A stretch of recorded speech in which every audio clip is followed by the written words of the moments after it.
kabar gembira nih untuk para orang tua yang pusing dengan biaya sekolah anak yang terus naik setiap tahunnya.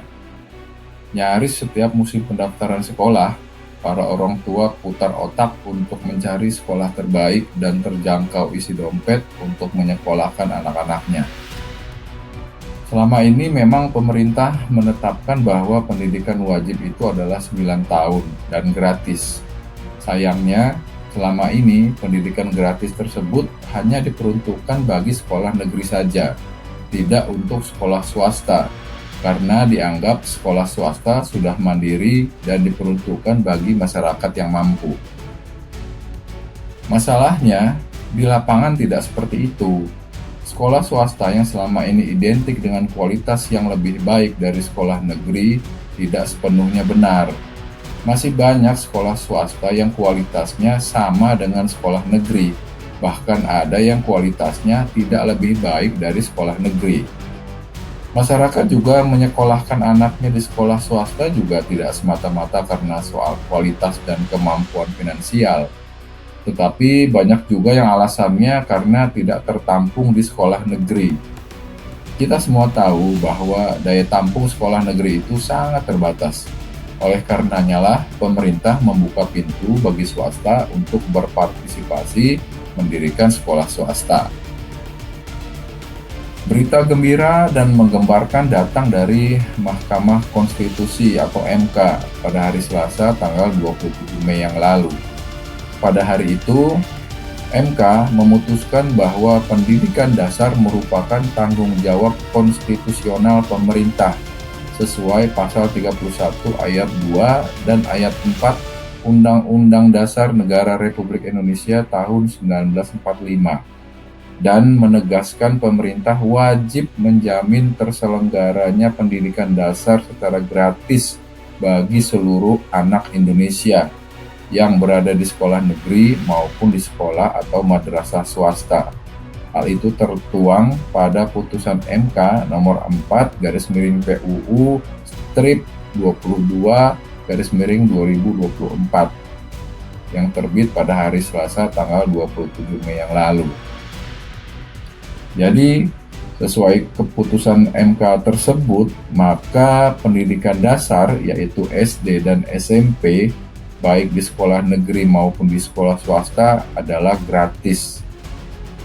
MK menegaskan pemerintah pusat dan pemerintah daerah itu harus menjamin terselenggaranya wajib belajar minimal jenjang pendidikan dasar tanpa memungut biaya.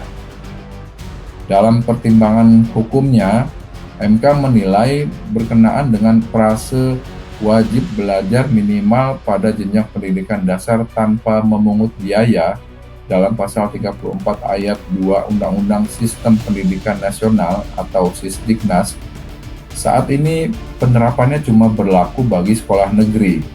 Praktik demikian dinilai menimbulkan kesenjangan akses pendidikan dasar bagi peserta didik yang terpaksa bersekolah di sekolah atau madrasah swasta akibat keterbatasan daya tampung sekolah negeri. Negara, dalam kacamata MK, memiliki kewajiban konstitusional untuk memastikan bahwa tidak ada peserta didik yang terhambat dalam memperoleh pendidikan dasar hanya karena faktor ekonomi dan keterbatasan sarana pendidikan dasar. Oleh karena itu, frasa tanpa memungut biaya pelaksanaannya dapat menimbulkan perbedaan perlakuan bagi peserta didik yang tidak mendapat tempat di sekolah negeri, sehingga harus bersekolah di swasta dengan biaya yang lebih besar. Dengan begitu, MK menekankan aspek krusial dalam implementasi putusan tersebut, yakni negara memastikan bahwa anggaran pendidikan benar-benar dialokasikan efektif dan adil, termasuk bagi masyarakat yang menghadapi keterbatasan akses terhadap sekolah negeri. Dalam hal ini, negara diwajibkan menyediakan kebijakan afirmatif berupa subsidi atau bantuan biaya pendidikan bagi masyarakat yang cuma memiliki pilihan untuk bersekolah di sekolah atau madrasah swasta tersebab karena keterbatasan daya tampung di sekolah negeri. Putusan MK ini merupakan langkah positif untuk menebalkan kewajiban konstitusional negara dalam menjamin pendidikan dasar. Sebab seharusnya sebelum ada putusan MK pun, negara seharusnya memberikan jaminan, kepastian, dan pembiayaan pendidikan dasar itu secara gratis, tanpa memandang status sekolah negeri atau swasta.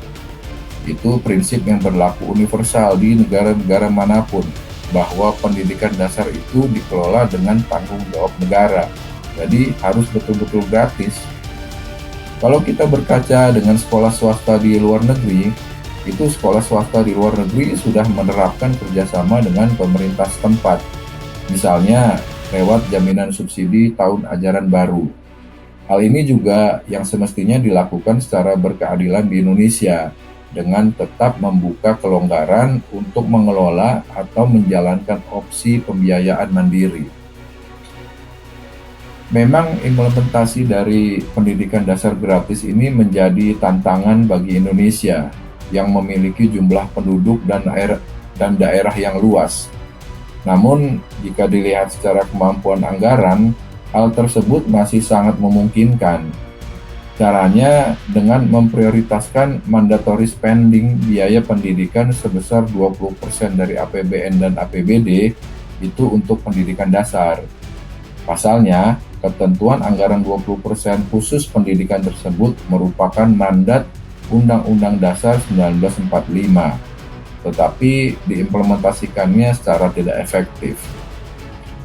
Jadi, perlu ada refocusing anggaran yang mau tidak mau harus dilakukan oleh pemerintah, termasuk dari anggaran-anggaran secara keseluruhan dari APBN dan APBD.